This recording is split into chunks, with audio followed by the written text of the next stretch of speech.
If you could go back to the very first day you became an officer, would you still say yes? Yes, of course. Siyempre, oo, yes. Oh, yes. Mag-yes. I think mag-yes. Oh, matik. Yes. After atong nga mga na-experience na ko, yes. Wala pa.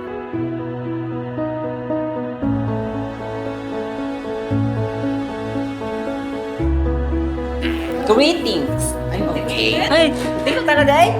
So, first question. Siyempre, dili gyud basta-basta ang responsibilidad nga gihatag sa mua. Siyempre, ma-expect yung kang lisod o kanang dagad yung pagsulay nga maagian. Actually, wala ko yun na-expect yun. Mo ko nag-experience ko kanang dako yun nga position. First time na ako naka-vice governor. Kaya ako, kung saan may nakita sa nila sa kuwang, vice governor man ko. At first, nakala ko nga, kaya ko na, kaya ba na ako gampanan ang responsibilities nga kailangan ako buhaton as a secretary. Ang iisip na ko sa una is lisod jud ang pagiging officer. Lisod siya, pero sa pang situation karon is yung mga preparation na pang mga duty halas. For me, parang difficult siya kasi malaking responsibilidad kasi ang hahawakin mo. Hahawakan. Of course, responsible and dapat active ka para mahimo imong inyong events. Hadlok. Kay dili na mo maingon kung kaya ba nimo, mahandle ba nimo ang tanan. Lalo na kung walay mo guide pud sa kuha. Unexpected kayo. Very excited. Wala ko'y hanaw yun. As in, mag-seek lang o guidance, sana lang. I think the word jud nga makadescribe sa akong emotion ato nga time is overwhelmed. At first, isod jud kay siya. Inato jud ako ang thought nga disudaan niya. Like, kaya ko niya. Una-una is kulbaan. Una-una, first time na ako magsulod sa mailan ko ng uban ako mga officers. Nakulbaan ko nga unsa mo niya. Ulaw ba siya, ulaw? Kanang saan mo pag-adjust sa mga kauban sa mga officer man? Kaya ko ba ni? Shock. Anxious kay baka di ko magawa ang trabaho ko. Ay, oo, siyempre. For me, yes, worth it siya tanan. Kay part pa lang na makailakad ng mga daghan nga tao, ma-enjoy man pag yun mo pag di man yung mga nauna ang kakapoy basta naling ako pa. Yes, kay worth it jud kay tungod nagiging officer na close pod na ko ang uban nga student and also ang mga faculty and staff na. Worth it. Kaayo. Worth it. Enjoy. Yes, of course. 100% worth it kay siya. Super. Yes. Ang time yun, masacrifice yun mo ang time. Time sa family, time sa imong friends, time sa imong self. Ay, wala mo kayo uyab. Itong intrams. Kapoy kayo kay. Ako pa ang fasi sa basketball, girls o boys, tapos gatabang pa ko sa mga uban nga committee. Time management kay naman po may akats nga kailangan i-balance sa duties. So, di ka siya sometimes nga daghan kayo mga activities sa school at the same time, napod kayo dapat akats nga i-prioritize. Need siya i-balance every time na buhato ni mo ang mga katong duties. Lisod pod guro ang magunit sa kwarta nga dili imo ka. Schedule, kay na mag-good part nga ma-lisod ka kay sa yung schedule, lahi magud og live ang uban pud nga officers na mag-sacrifice ka or either nga sila ang mag-sacrifice Mag-guide. Tapos ikaw nga naka-assign dira nga dapat mahandle nimo nagtarong. Dapat may magawa ka or may choice or decision ka na gawin para ma-lead ang team or group niyo. For me, the difficult part is the responsibility itself. Like mga activities sa school, ang mga responsibilities namin, dagko jud kayo. Naay times nga struggle kayo siya, tapos dagan kayong mga ihatag sa amo nga mga task. Lisod jud kay paano namo siya i-handle and i-balance. Para sa ko, ang pinakalisod nga part as a officer is ang time management. Sa kadako nga responsibilidad nga gihatag sa mua. So, mag-abot gyud siya tanan. Kay mo pagka-officer, sa imong pag-eskwela. Mo siya pinaka-big yun nga challenge as a officer kung paano nimo i-handle nga to dapat dili maapektuhan nimo ang pag-eskwela tungod sa imong pagka-leader o dili pa maapektuhan nimo ang pagka-leader sa imong pag-eskwela. Yes. Kay katong time nga nagsige ng program tapos kapoy na ganito kay dagko mga kwarta ni ng parents nako, ang brother nako nagana siya nga ang kwarta daw kasi mawala something like that. I think wala jud sa akong mind nga mag-give up. But rather, ang nalang sa akong utok is, manon lang jud ko ni siya nga term, anagod. Kay after ani, okay na, anagod. I have to say yes. Kay, syempre, naman yung mga personal problems nga gina-face, no? Madugangan pa sa mga responsibilities sa eskwelahan, sa balay. Proud ko sa akong self, kaya wala siya ko give up. Murag nakauna-una, pero murag wala gid siya nga as in deep thought dyan wala. Kay kaya lang man Japon, nas lingaw man siya. Wala sad. Kay lingaw man. For me, no. Kay muna yung time nga ma-challenge mo ka. Kaya lagi. Ay, positive. Yes, of course, always. Char. There are times when I thought, there are times. There are times nga kana makaingon ko nga pag-give up po nako kay parehas sa nga events or activities sa school. So, para sa ko nga isa lang ka commuter nga student ay kusog gyud kayo siya nga kanang magabinan pero pasalamat gyud ko kay naa po yung mga kanang like night times nga makasakay na lang kog motor nya wala kaila kinsa to mingon ako sakay na lang ko. Pasalamat kay ko atong mga tao to. Of course, all throughout sa among journey, daghan man gyud mga pagsulay nga amo ang magian. Tapos kanang magsabay na tanan, kakapoy, pagsulay, problema. Sa pagka ng mga butanga mag-apot, so makaunahon adri ka nga mas maayo ko nga iundang na lang ni. Pero kaluyan na noon, wala ka. May nangundang. Kay katong mugunit o mga dinagkog kwarta. Kanang paghasa ko sa skill, dagha gina-edit, dili lang pictures kundi videos din. I think ang pag-lead, kay normally di man yun ko nag-lead. Pagiging active mag-socialize sa uban kay socialize ko sa uban ba which is lingaw man po kay daghan kag mailan. Parang makatabang pa sa imong makuan mag-guide. Yung napili mo na action ang gawin ng ng kasama.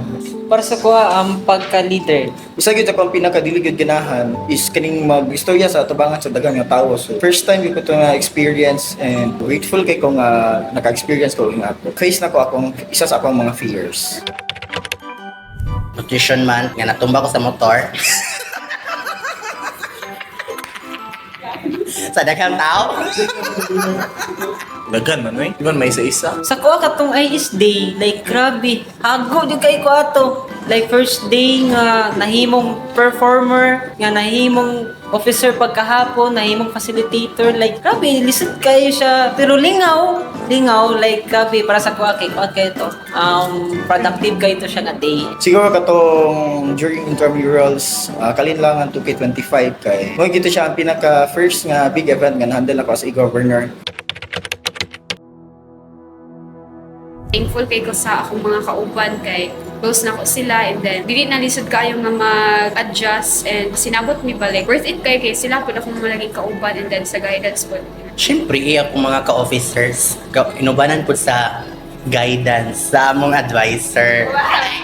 Ang officers Japon sa sa kakapoy madala ro magkatawa kay lingaw man tatanan. Mga instructors. Sa atong instructors kay sila nag-guide sa to if natay questions, na select answers na pwede niyo i-accept as guide to decide. Also sa atong CTI students nag-participate or cooperate. CTIS students. Kita lang nimo sa ilaha ang pagsuporta o ang kalipay nila during sa mga events nga dugay niyo gipangandaman.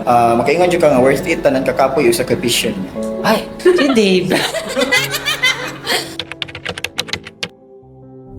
Una si Lord dapat kay siya man atong strength nagahatag sa tuwa busog ana. Next is Sister Rosette. Siya gid ang murag nakakita potential sa kuha maging part diri kay i-appoint ko niya. And then sa mga officers, siyempre grabe kay ka hago hands-on. Grabe po atong lingaw lagi ana. And siyempre sa mga friends nako nga murag naga-push pod naga-support bisag dili sila officer murag mahimo gyud pa silang officer mudamay na lang sila sa and then sa akong family pod nga murag ginasabot po nila ang side na ko ba Si Sir Ray. Wala siya, wala mi dari karon.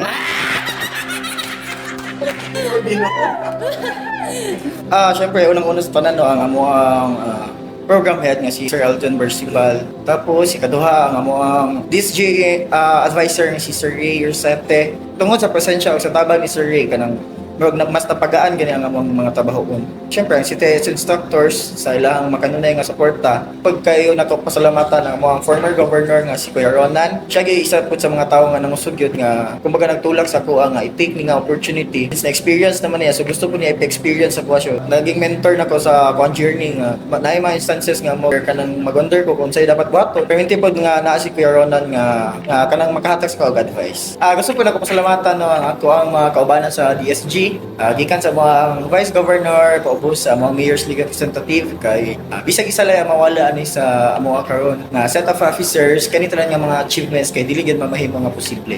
Sa ako ang mga friends, sa premium nga pagsabot sa ako po, o ang CTS students. Sa among advisor si Sir Ray, to sa our CTI students nga nagatabang nimo if nakay dili kayo mo. For me, I would like to thank Sir Ray, especially sa pag-guide sa atua during the first nako nga pagiging officer until sa second time na nagiging treasurer ako. Thankful jud ko sa ila kay dako ang ilang pagsalig sa atua. Sa people nga nag-support o nagtabang sa kaninga journey, kay without them, I don't think na kanang mahuman jud na ko siya successfully. Sa akong mga kauban nga officers, thank you kaayo. Program head, Sir Alden Percival, mga advisor, Sir Ray Rosete. Wala gid si Sir kay ambot lang kung ano sa amin ng mga leader jud kay dili man kay may as in nga experience jud kaayo. So siya gid number one nga nag-guide sa mga ginaingon sa mga sipaton, tama ba ang ginabuhat or dili na.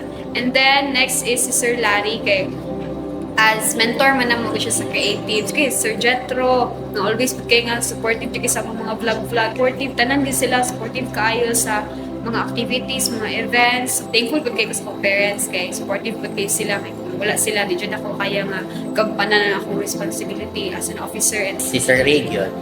Si Sir Ray yun kay grabe bisan pa mamuingon ta nga kita nag-sacrifice yun tag time. Siya po nag-sacrifice po siyang time para i-guide ta. Sir Aldrin no kay grabe. Man, sigot mo sinasunod mo na. Charat lang. Si Ma'am Sheena po dahil kay every time nga naay event kay dito ba gyud ta nagatambay gyud na dito mga performers nga nag-prepare para sa mga events. Mapulaw po si Ma'am Sheena kay syempre mag-entertain po, accommodate po siya sa mga sa ISB ng mga participants. Si Sir Jetro mabundanahon kay mga iPhone, pahiram na yun pa video para kana ka Sir Jetro na nga phone gigamit. Ay, si Sir Larry, kanong gihimo po niyang kanang host sa creatives. Dito na ako na-discover nga nari kay talent sa vlogging. Wow!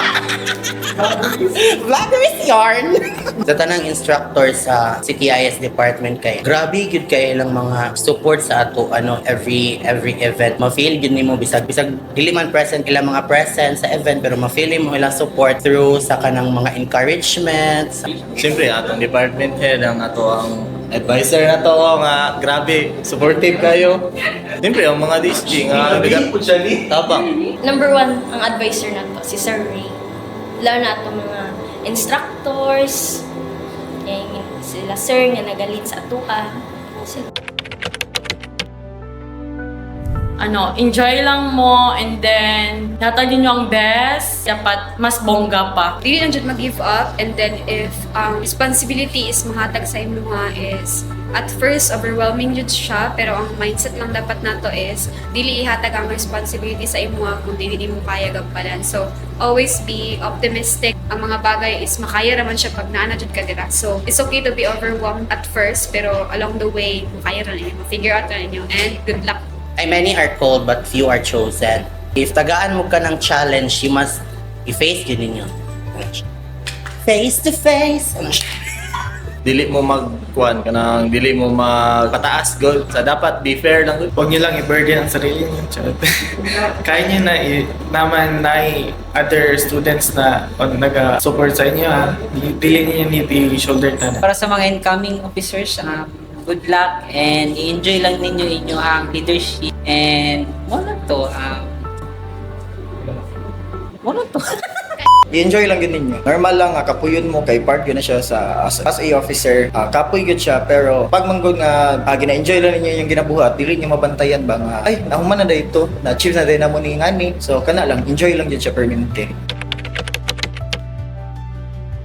Padayon lang, kaya ako lang din kay gamit din kayo nato ni sa future. Laban lang, kaya man gani sa uban, hindi ko niya makaya ron. Yung kamot lang sila Mag-unite lang ta, communication, and same naman tag-department tanan. Tabangin lang ta. Palaban jud ang CTIS mo nang go lang ta.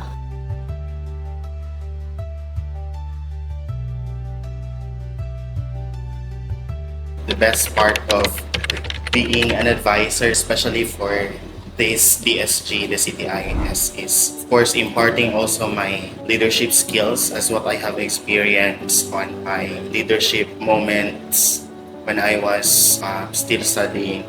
And imparting this on them that they have to lead with their heart and with thinking that what they are doing is not just for them but also for the welfare of the students, because they are doing this one for the students to be assisted, for the students to feel they belong to this college. And of course, as their advisor, it wasn't difficult for me, it wasn't hard, since they themselves are free to be instructed, free to be molded as leaders, and I just imparted them values that they could have as they become, of course, not just leaders for this institution, but as they go out from this institution, they could use this one also as they lead the community.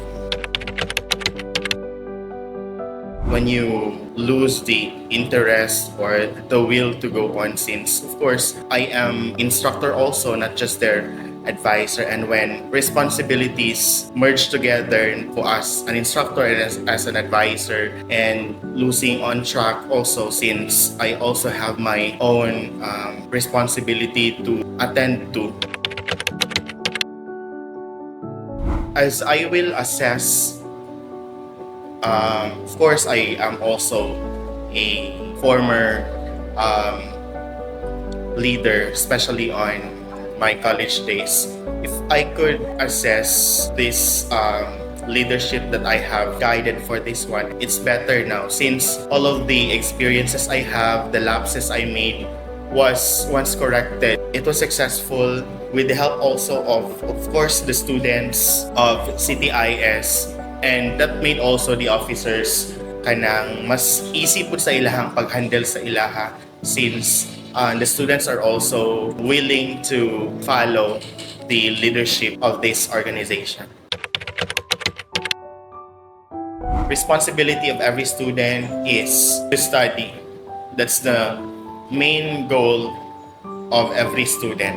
But CTIS, DSG have made it not just for them to study hard but also to have fun also. For this year, we initiated to make our official DSG Facebook page, and on this page you can see fun shots, vlogs. Of course, they made students also happy, and as they see themselves on those posts that we have, someday they have to reminisce these moments, and it could also paint smiles on their faces that studying in MIST, especially in the College of Technology and Information Systems, we just not study hard, just not code always, but also we create moments that are fun, enjoyable, and memorable.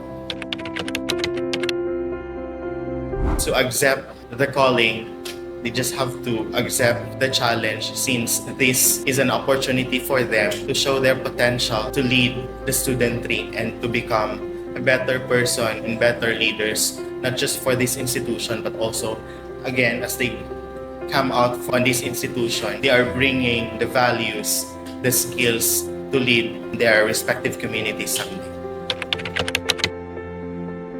Thankful kayo ko sa ilaha kay napugoy mga natudan sa ilaha, ang mga banding po nako sa ilaha, and ana dili matumbasan sa kay mo ganito the way nga pag makakilala ka tao, makaklose ka sa tao, mura gina treasure na gini mo ang kanang time.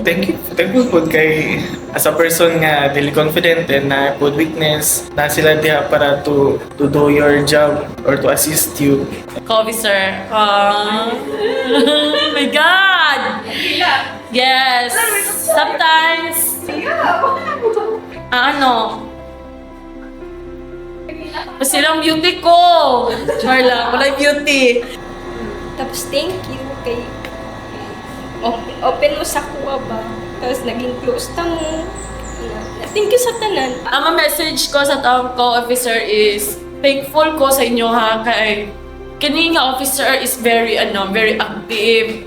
Sila, maka-understand sila sa mga reasons sa mga co-officers nila. Libya tatanan ka ng same og mga ginabuhat. Nabayat tayo mga daily routine nga dilikta parehas-parehas. I hope kitang tanan nga officer makagraduate. Hopefully, makagraduate. Then, thank you sa akong co-officers and we love you. For the department officers of BSIS of academic year 2025-2026, thank you for your outstanding leadership, your dedication, and your untiring service over the past term. You didn't just manage the task, but you gave our student body a powerful voice. Thank you for carrying the passion and resilience and for inspiring us all. Wishing you all the best in your next great adventures. For the next officers of our department for academic year 2026-2027, remember that the best leaders lead with empathy, collaborate with humility, and act with integrity. Trust your team, stay true to your vision, and never forget who you are here to serve. As your advisor, I am very proud of what you have achieved this academic year. Thank you for your leadership, dedication, and service to our organization. May you continue to inspire others and carry these lessons into the future.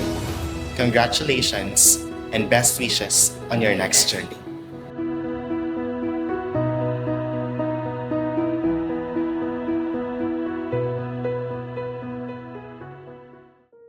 Last week. There are times nga mo give up you. Let's cut.